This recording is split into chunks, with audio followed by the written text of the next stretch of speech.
Let's have a listen to a bit of more of what he had to say with Kamala Harris here. And here he is talking about his decision to quit.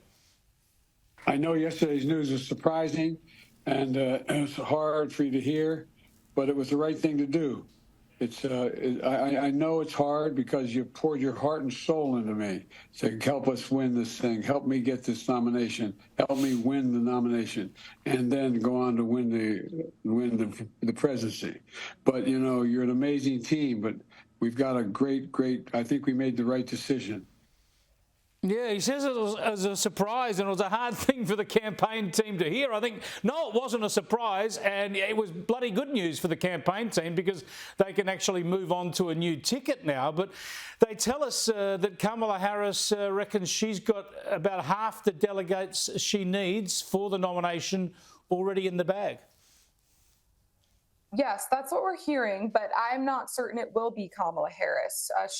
She doesn't poll very well against Donald Trump. So I think right now the Democrats are deciding who it will be. Of course, all of the potential names we've heard thrown into the mix for over a year now, like Gavin Newsom, they've all said that they endorsed Kamala, but they have to say that right now. I do find it kind of humorous, though, Chris, that Biden and the Democrats are still going with this line about beating Trump and, oh, we need to save democracy. I mean, this is the party that just forced aside the candidate who was voted on by their own constituents and will now replace him without any real impactful voice from the voters they claim to care so much about. So I don't want to hear any more from the Democrats about caring so much about our precious democracy.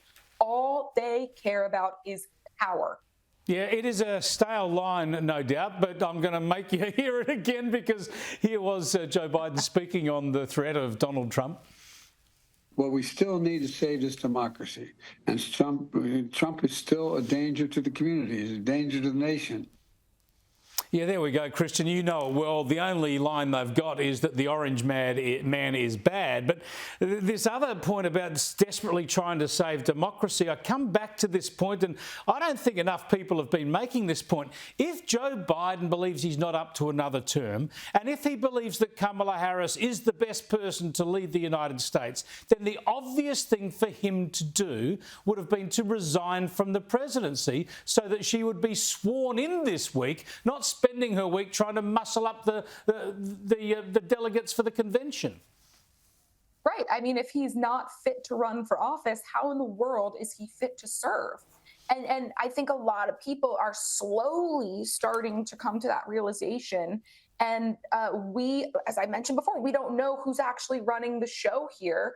But the Democrats, this is what they're going with. And apparently to them, democracy means lying to conceal your candidate's mental fitness, then rigging your primary by blocking alternatives. And then when you're exposed for lying, staging a coup to remove your own candidate and forcibly shuffling in someone else without input from the voters. It's all really gross and anti-democratic. And I suspect they're going to lose a lot of moderate voters because of all of this as people start to understand what's really going on here. Yeah, I think you're dead right, because it absolutely undercuts their whole argument about being the custodians of democracy. They are playing with democracy as their own plaything, and it's a line that the House Speaker, the Louisiana Republican Mike Johnson, was on to. Have a listen. I have suggested that the president should resign. The reason is, if everyone acknowledges that he is incapable of running a campaign, then he's clearly incapable of running the country. I mean, he has the nuclear codes. He has major decisions that he has to make every single hour of every day, and he does not have the faculties to do so now. House Speaker Mike Johnson there. Now, Kristin, this is a powerful point because for our audience here, just remember, of course, Joe Biden remains the president throughout the campaign under the American system. You know, he's president till January. So the whole time that Kamala Harris is out there or someone else trying to say, vote for me, Joe Biden's in charge, admitting that he's not up to another term. And the fact is he hasn't resigned. So the question that you put, the very pointed question, is going to be there right throughout the campaign. That is, who is actually running the country? Yes, and it's actually terrifying because our enemies around the world are watching what's going on right now. And the time to do something bad and nefarious would be between now and January because the entire world knows we are weak. Our enemies know this. They know that nobody's in charge right now. That is a terrifying prospect.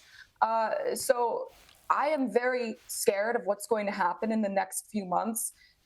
Based on what's happened in the next week, we can only guess what's coming, but it's not good. The Democrats are lying. And, will President Joe Biden even make it to Election Day? I don't know the answer to that question, but it'll be fascinating to see what unfolds. I think you're right. I think the pressure will now increase on him to resign altogether. It's going to be fascinating as ever. Thanks for joining us again, Kristin. Thank you very much, Chris.